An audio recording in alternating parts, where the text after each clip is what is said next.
Hello mga boss, today meron tayong installation ng Android head unit with 360 camera mga boss, plus JBL tweeters. Ito mga boss, tweeters, top of the line natin to, including the Android head unit. Yan po yung pinaka top of the line natin. So meron po siyang 4 cameras in total. Ito po yung front cam, recording po mga boss ha, lahat ng camera niya is recording.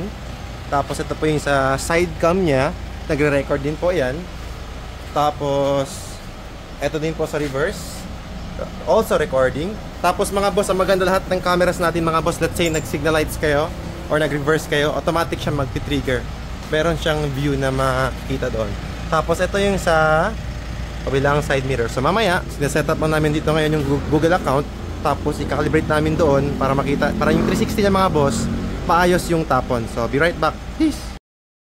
Mga boss, na-calibrate na siya mga boss. So ito yung 3D view niya. Yan, kitang-kita nyo lahat mga boss, walang blind spot yan. Pwede nyo i-zoom in, zoom out. Tapos ito front cam, rear cam, side cam. Tapos ito yung combined side mirror. Tapos ito yung front. Tapos dalawang left and right na side mirror. Tapos pwede nyo i-flip sa likod, ganyan, para pogi-pogi tingnan. Tapos mga boss, ito yung mga apps nya. Ito yung main menu. So steering control mga boss, working. Yan. Pwede next song. Yan. So, bawa natin yung volume para hindi maka-copyright. Tapos radio mga boss, working. Volume tayo, volume. Yan, working ang lahat mga boss. Back tayo ulit. Tapos, we also have here mga boss, Google Maps, Play Store. So, lahat yan mga boss, pag-work yan, meron tayong Waze, meron tayong YouTube. Tapos mga boss, by the way, nagpakabit din si Bossing ng tweeters ha, dyan sa loob po.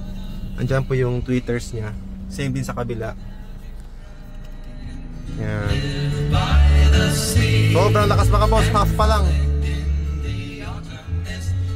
Tapos mga boss, we also have here, ito voice control mga boss, meron siyang voice command.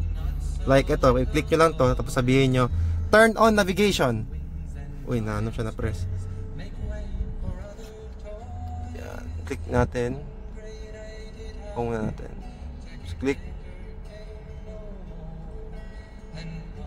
Turn on navigation.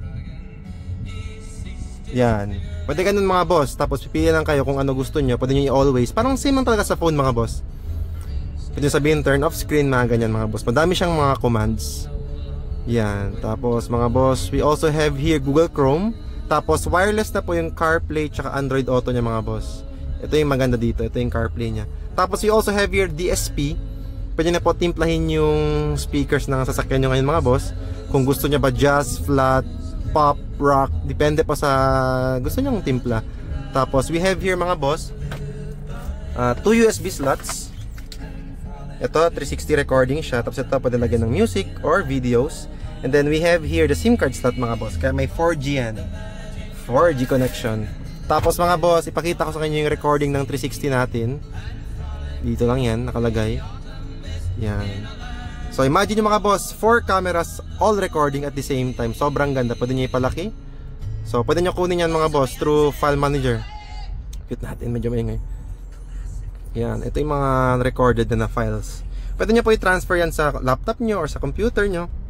Tapos mga boss, by the way, itong panel na ito mga boss, itong buong panel kung saan nag-fit si 9 inches natin, kasama na po yan sa package. So by the way mga boss, ito pag nag-signal lights tayo, matic yan siya. Kabila, try natin sa kabila. Right side naman. Tapos pag nag-hazard tayo mga boss, automatic din yan siya. Yan, dalawa. Tapos pag nag-reverse tayo, ito, automatic siya mga boss. Try natin ulit ha.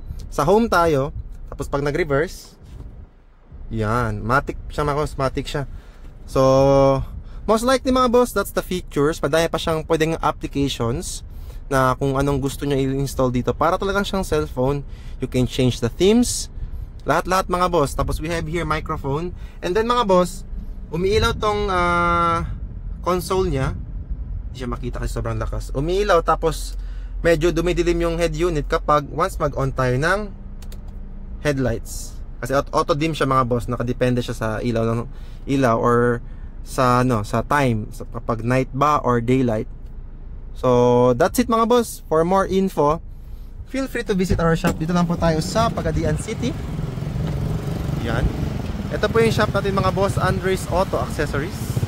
So, yun lang mga boss.